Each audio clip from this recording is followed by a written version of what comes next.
नमः सिद्धेभ्यः।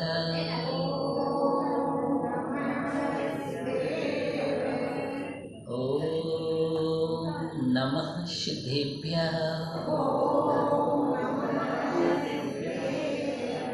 ॐ नमः सिद्धेभ्यः। जय मंगलमोदाणं विमलाणं नारिदंशणोमयाणं तिलोहिषीहिराणं नमोषया शौवसिद्धाणं नमो अरिहन्ताणं नमो सिद्धाणं नमो आयेर्याणं नमो उवच्छायाणं नमो लोये शौविषाहुणम्।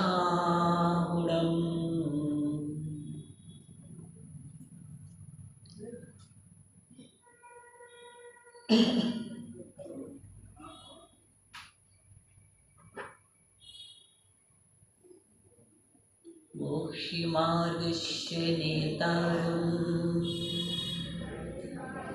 वेत्तारं कर्मभोक्तारं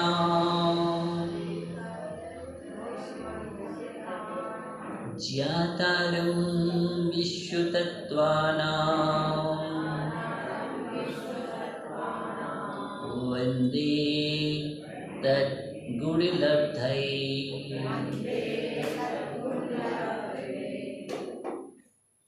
अनंतानंद सिद्धे परमेष्टि भगवान की देवादिदेव एकहजराट मूललय चिंतामणि पार्श्वनाथ भगवान की देवादिदेव एकहजराट परम इष्ट शांतिनाथ भगवान की देवादिदेव एकहजराट ससन नायक भगवान महावीर स्वामी की परम पूज्य आचार्य भगवान कुंद कुंद स्वामी की परम पूज्य आचार्य भगवान उमा स्वामी महाराज की परम पूज्य रसगढ़ाचार्य गुरुदेव वीराज गज महाराज की परम पूज्य आचार्य विशुद्ध सागर जी मुनिराज की ढाई दीप में विराजमान तीन कम 9 कोटि मुनिराजों की द्वादशां चिन्बाड़ी माता की सागर जी महाराज की संग की।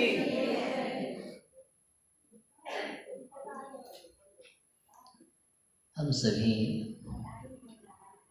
भगवान महावीर स्वामी के शासन में विराजमान होकर के तीर्थंकर शासन जयवंत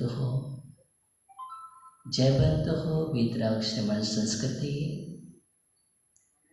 तीर्थंकर के पावन पीयूष देशना। हम सभी यहाँ पर आज गुरुवार के दिन गुरुओं की वह मंगलवाणी अभी हम आचार्य भगवान कुंद कुंद स्वामी की देशना को सुन रहे थे और आज से हम प्लस रूप में आचार्य उमा स्वामी महाराज के उन पावन सूत्रों को प्रारंभ करने जा रहे हैं, जिन सूत्रों का पाठ करने से भी एक उपवास का फल प्राप्त होता है,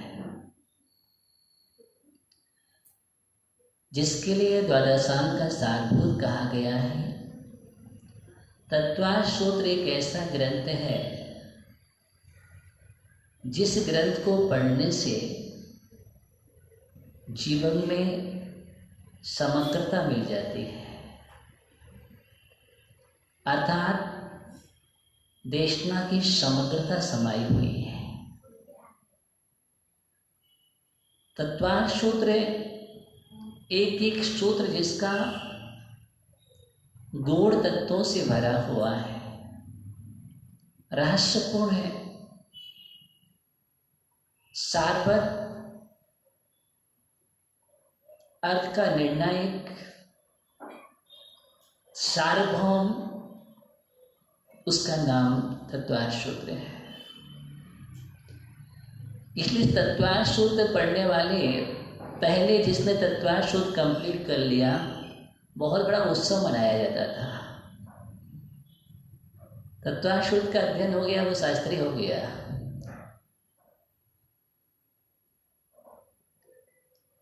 इतनी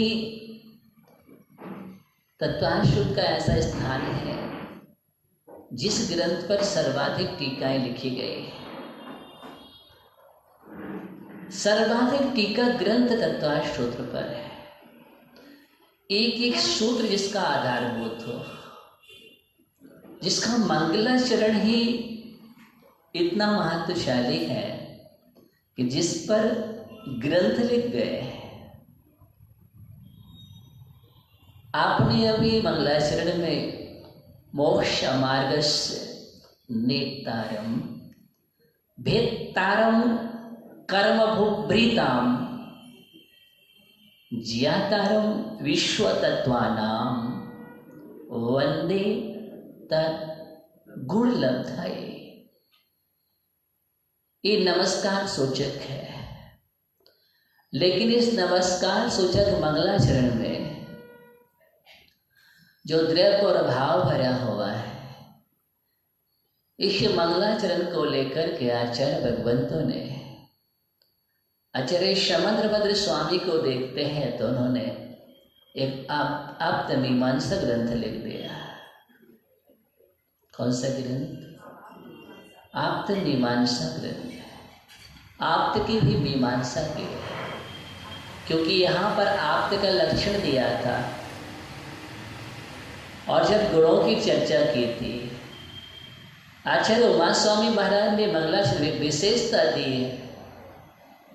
यह तत्वार्थ सूत्र के मंगलाचरण में विशेषता उपलब्ध है, यहाँ पर कोई तीर्थंकर विशेष को नमस्कार नहीं किया गया है,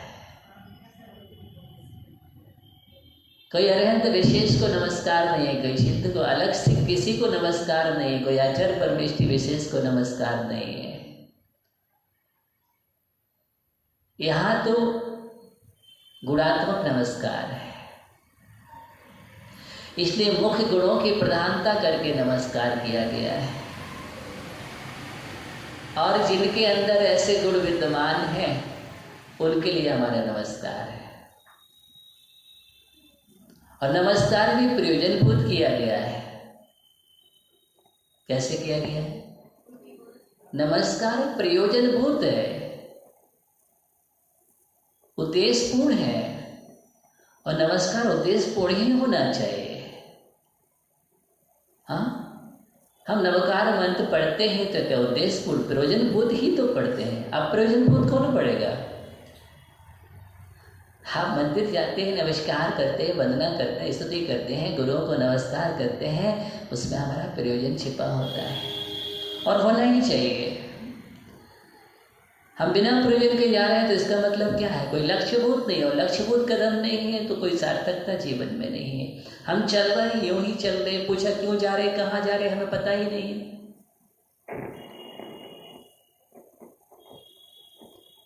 मुझे पता नहीं है मैं कहाँ जा रहा हूँ, और क्यों जा रहा हूँ ये भी पता नहीं, क्यों चल रहा हूँ नहीं पता।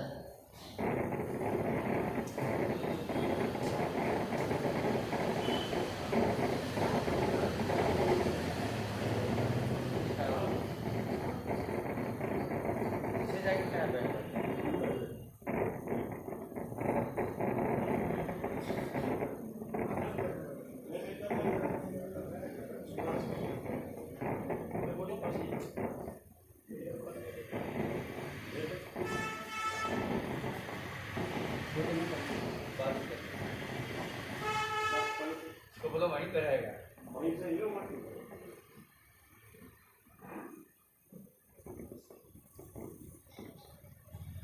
मुझे पता नहीं क्यों जा रहा हूँ, हमारा कदम लक्ष्यभूत नहीं है तो आचार्य कहते हैं वो सार्थक नहीं है, निरर्थक है, व्यर्थ का हमारा प्रयास चल रहा है।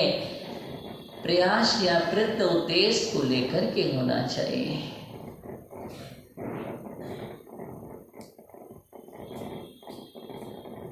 तो यहाँ पर आचार्य भगवान उमा स्वामी महाराज ने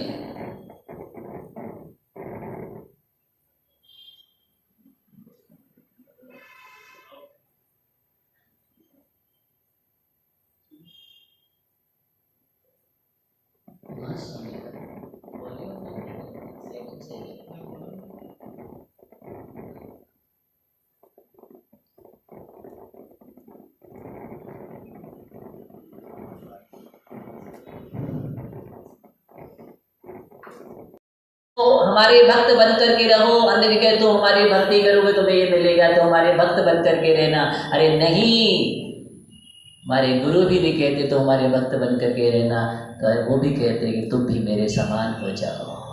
भगवान भी यही कहते मेरे समान देखना है कि तुम्हें भी अधिकार है अनंत बनने का, तुम्हें भी सिद्ध बनने का अधिकार है, परमिष्टि पद पर भगवान बनने का अधिकार तुम्हें मिला है। और सबकी भावना यही है कि सब भगवान बनो।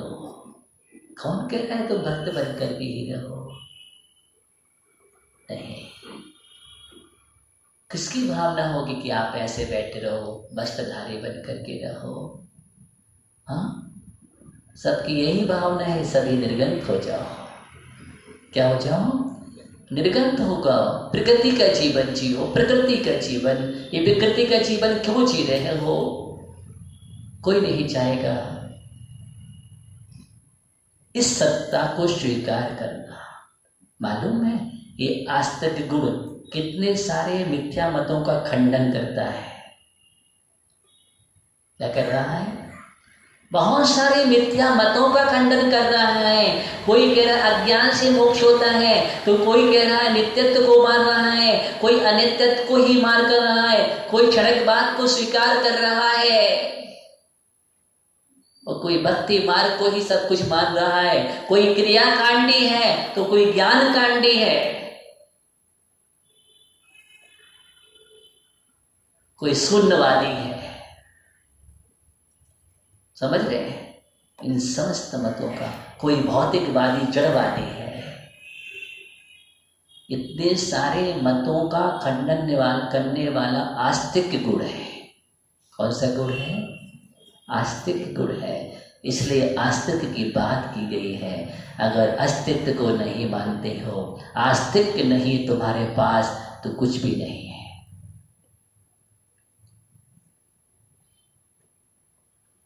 अस्ति भावम अस्तित्वम, अस्तित्व को स्वीकार करो।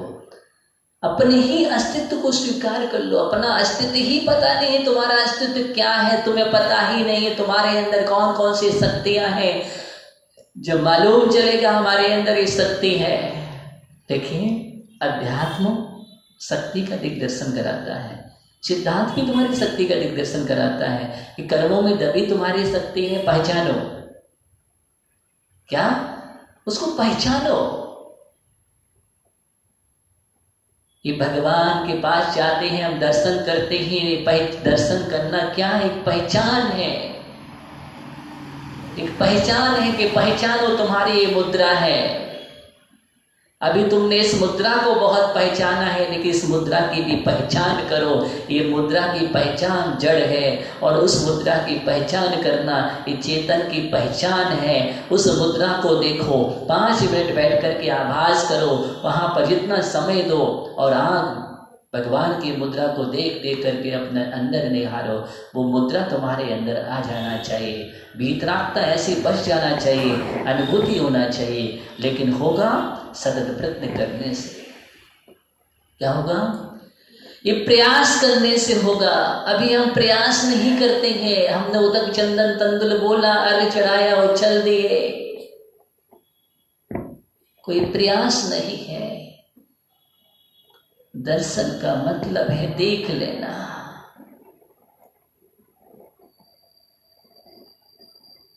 महाराज कल आप कह रहे थे देखना नहीं, इसे श्रद्धा करना। आज मैं कह रहा हूं देख लेना। क्या करना?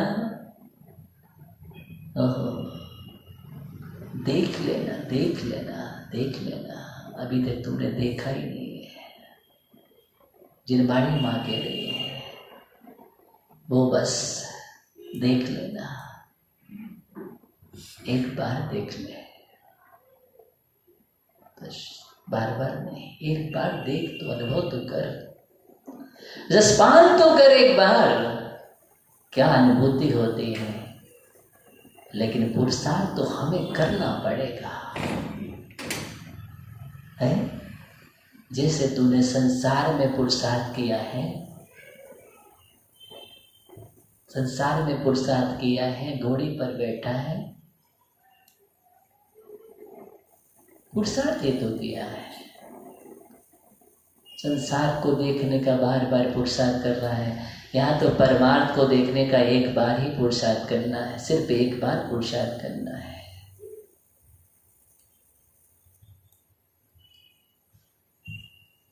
वहां भी तो आपने पुरुषार्थ ही तो किया है, किया कि नहीं किया? इतनी सारी जिम्मेदारी लेकर के, पूरा परिवार बसा करके, उसकी मालिकियत लेकर के, मालिक बन करके कितना बड़ा पुरुषार्थ किया है। कोई भवनों का मालिक है, कोई किसी का मालिक, कोई फैक्ट्री का मालिक है, कोई किसी का कितना सारा पुरुषार्थ किया तुमने, क्या मालूम था? जितना श्रम तूने वहां किया है, जितना श्रम वहां किया है, ओहो हो, ये टीकम चंद जी अगर श्रम यहाँ कर लेते, मोक्ष मार्ग में, ये भी भगवान बन जाता। क्या भगवान बन जाता? नरेंद्र भैया सच्चे नरेंद्र हो जाते, नरों की इंद्र। लेकिन पुरुषार्थ कहाँ किया, कहाँ किया? संसार के कीचड़ में, उसमें पुरुषार्थ किया है। ओहो, जल की बूंद तो वही थी, ध्यान देना संजय जी, जल की बूंद तो वही है, लेकिन वही बूंद मल में गिर जाती है तो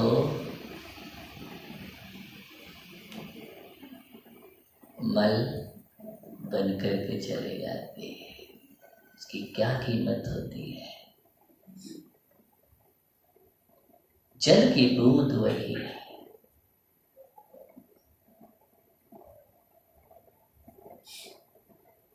कुछ भी कीमत नहीं। सर्प के मुख में गिर जाते हैं। सुभाष भैया, वो विनायका,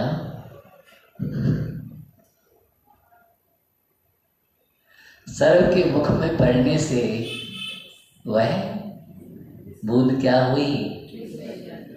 ओह, बूंद वही है। और गरम तवे पर पड़ जाए तो बूंद का परिणमन देखो, बूंद कहाँ कहाँ गिरती है, क्या क्या बनती है। नाली में बनती है तो नाली के समान हो जाते हैं, मल में गिर करके मल बन जाके सर्प के मुख में जहर बन जाया करती है। और वही बूंद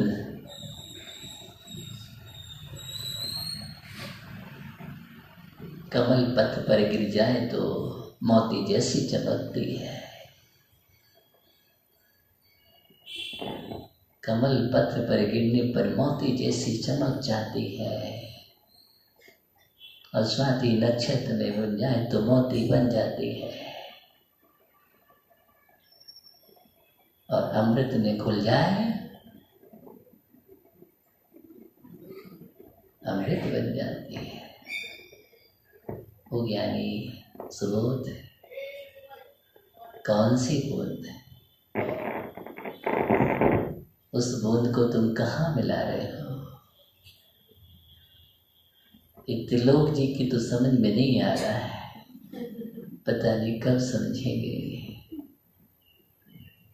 इतनी अच्छी बूंद है, क्या है? इतनी अच्छी बूंद मिली है, उस बूंद का कैसे उपयोग करना है। उसी का तो महत्व समझना है। बूंद वही है, केले के पत्त पर पड़ती है तो कपूर बनती है। क्या क्या नहीं बनती है वो बूंद। और सागर में पड़ जाए तो सागर बन जाती है। क्या बनना है तुम्हारे लिए? आकाश, आकाश बनना है। ध्यान देना। तो बात वही चल रही है, इस अस्तित्व को समझो। ये आस्तिक गुण है, इस अस्तित्व को समझो। हमारा जीवन भी एक बूंद की तरह है। ऐसा है, हमारा जीवन एक बूंद की तरह है। प्रदीप भैया, बूंद की तरह है। उस बूंद का हमें कैसे उपयोग करना है, इस बात का ध्यान रखो। इतना पुरुषार्थ तो कर लो, कम से कम ये बूंद मल में ना मिले। किसमें? मल ना बने चेहरा। उस बूंद का तुमने भोगों में उपयोग कर डाला तो क्या हुआ? मल बन गया। बूंद का उपयोग विषयों में लगा दिया, विष बन गया। और बूंद का उपयोग तुमने अपनी आत्मा के लिए कर लिया तो वही बूंद मोती और अमृत बन जाती है। बस इस अस्तित्व को ही तो समझना है मुझे। ये आस्तिक गुण यही तो कह रहा है तुमसे, समझो। संबित दृष्टि का गुण है ये। संबित की अभिव्यक्ति यहां से होती है। पर्याय की अनित्यता को समझो और आत्मा की नित्यता को समझो। किसको? पर्याय की अनित्यता को समझो और इसकी नित्यता को समझो। हम किस में कहाँ जी रहे हैं। 6 ढाला में पंक्ति पढ़ने से काम नहीं होगा।